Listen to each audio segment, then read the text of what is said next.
하만이 꾀를 오늘 말씀해 보니까 유다인을 진멸하기를 꾀했다.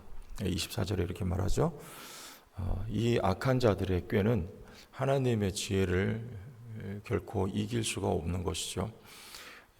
아무리 꾀를 발하고 하나님의 백성들을 죽이려고 달려들어도 결국에는 하나님의 주권이 그 위에 있어요.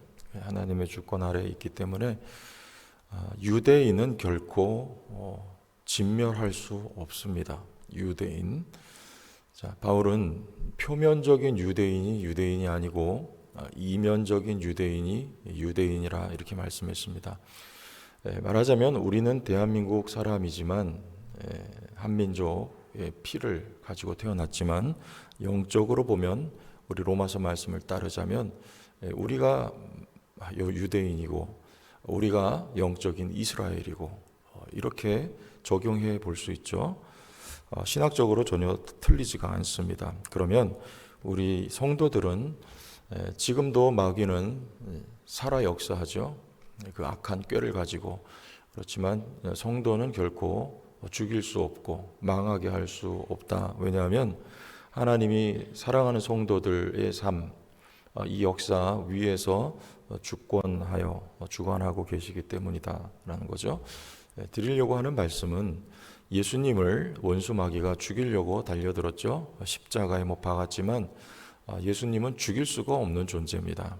하나님이 주관하고 계셔서 주권자로서 역사하시니 죽음을 이기고 부활하신 그리고 승리하게 하신 하나님이 계시기 때문에 마귀는 아무리 살아 역사해도 결코 성도를 죽일 수가 없다. 이것을 말씀드리려고 하는 거예요. 시험을 하죠. 우리를 넘어뜨리려고 쓰러뜨리려고 하는 시험. 그리고 또 그 꾀에 의하면 죽이려고 덤벼드는 것일지 모르겠지만 성도는 그렇게 되지가 않습니다. 시험에 넘어지기도 하고 하지만 성도는 잘 되게 돼 있어요. 결국엔 다 좋게 되고 날마다 강해지고 날마다 힘을 얻고 그리고 결국엔 시험을 이겨낼 수 있도록 하나님의 계획은 이것입니다. 이 프로그래밍에 의해서 성도들은 날마다 세워져 갈 수밖에 없다는 것을 첫 번째 아달월 13일에 꾀를 냈습니다. 이스라엘 백성들을 온 땅에 있는 유대인들을 진멸하려고 꾀를 냈던 바로 그날에 하만과 이 대적들 하만의 10 아들들이 나무에 달리는 인간의 꾀는 악한 자들의 꾀는 하나님의 지혜를 감당할 수 없다. 이 말씀을 첫 번째로 드립니다. 두 번째는 기도하면이요. 기도하면 이 역사의 결정적인 도화선은요. 기도였죠. 에스더와 또 유다인들이 3일 동안 식음을 전폐하고 하나님 앞에 간절히 기도할 때 하나님의 역사가 이렇게 반전이 되어서 나타났던 것이죠. 여러분 유대인들은 두려워했죠. 이 조서가 반포되었을 때 온 땅의 유대인들을 진멸하라는 조서가 반포되었을 때 두려워했지만 생각해 보세요. 하나님도 두려워하셨을까요? 그럴 일이 없죠. 이미 하나님은 모든 역사를 다 알고 계시고 하나님의 시간표에 따라서 척척 진행을 하고 계셨습니다. 만약에 유대인들이 하나님의 그 생각, 그 계획, 그 뜻을 알았더라면 두려워하지 않았겠죠? 담대할 수 있었겠죠? 여러분, 그 두려움이 아니라 그 하나님의 평안에 눈을 가질 수 있는 것은 성경의 기도라고 말씀하고 있습니다. 아무것도 염려하지 말고 오직 모든 일에 기도와 간구로 너희 구할 것을 어떻게 하래라? 대답해 보세요. 어떻게 하래라? 감사함으로 하래라. 그럼 무슨 말입니까? 받은 줄로 믿고 하래라는 말이에요. 받은 줄로 믿고. 너희가 구한 것은 받은 줄로 믿으라. 주님 말씀하셨죠. 여러분 앞으로 받을 게 뭐가 있습니까? 해결받아야 될 문제가 뭐가 있습니까? 기도하세요. 하나님이 역사하실 것입니다. 지금 두려우시죠? 어쩔 때는. 걱정 많이 되죠? 하나님도 두려워하실까요? 하나님도 걱정하실까요? 그렇지 않습니다. 그 하나님의 마음, 그 관점을 여러분 기도할 때 그것이 나의 마음, 나의 안경이 되게 해주신다는 거예요. 그리하면 모든 지각에 뛰어난 하나님의 평강이 너희 마음과 생각을 지키시리라. 기도하면 여러분 이 여름철에 기도하시길 바랍니다. 마지막으로 은혜는 잔치예요. 은혜는 우리 22절 말씀 보겠습니다. 이 날에 유다인들이 대적에게서 벗어나서 뭘 얻었어요? 평안함을 얻어 슬픔이 변하여 기쁨이 되고 애통이 변하여 길한 날이 되었으니 이 두 날을 지켜 잔치를 베풀고 즐기며 서로 예물을 주며 가난한 자를 구제하라 그랬어요. 이 두 날은 어떤 날이에요? 며칠이에요?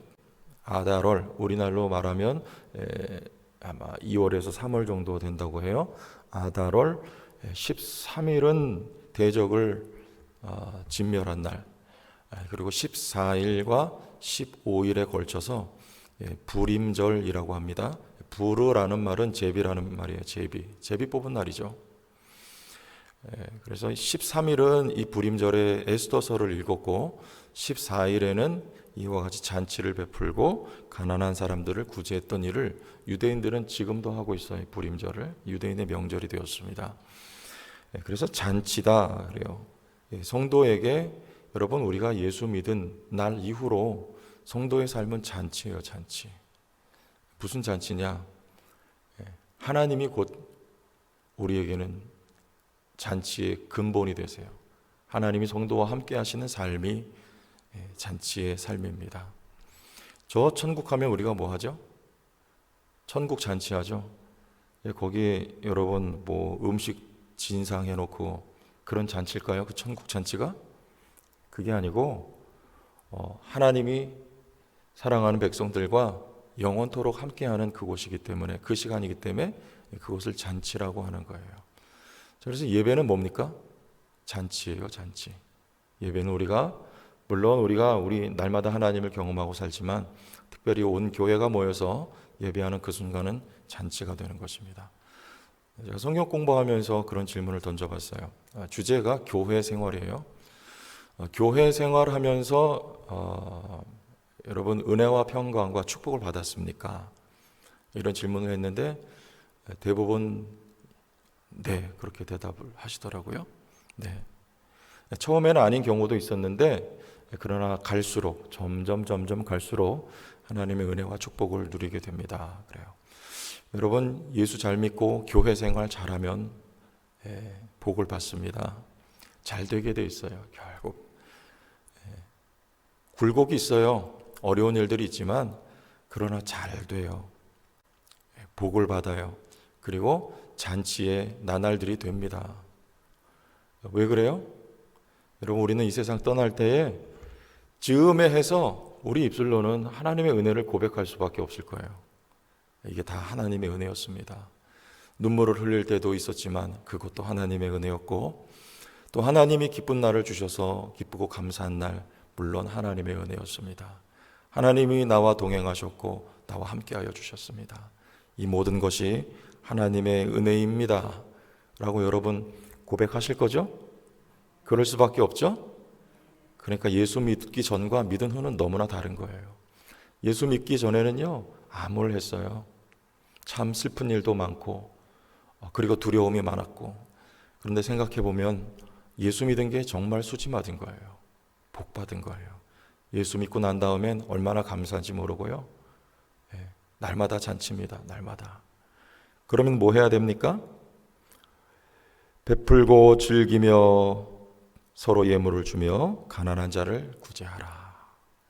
하나님께 받은 은혜, 하나님께 대한 사랑은 가난한 자를 향하여 흘러가도록 하는 것. 여러분 성도 교회가 은혜를 받았죠. 제가 듣기로는 제가 보기로는 성도 교회는 큰 은혜를 받은 교회입니다. 그러면 우리 교회는 가난한 자들을 향하여서 육적으로 가난한 자, 영적으로 가난한 자, 강도 만난 자들을 위해서 여러분 하나님이 주신 은혜와 축복을 흘려보내는 교회가 될 수 있기를 바랍니다. 교회에 속한 모든 가정들이 다 되시기를 예수님의 이름으로 축복합니다. 주의 영광 이곳에 가득해 우린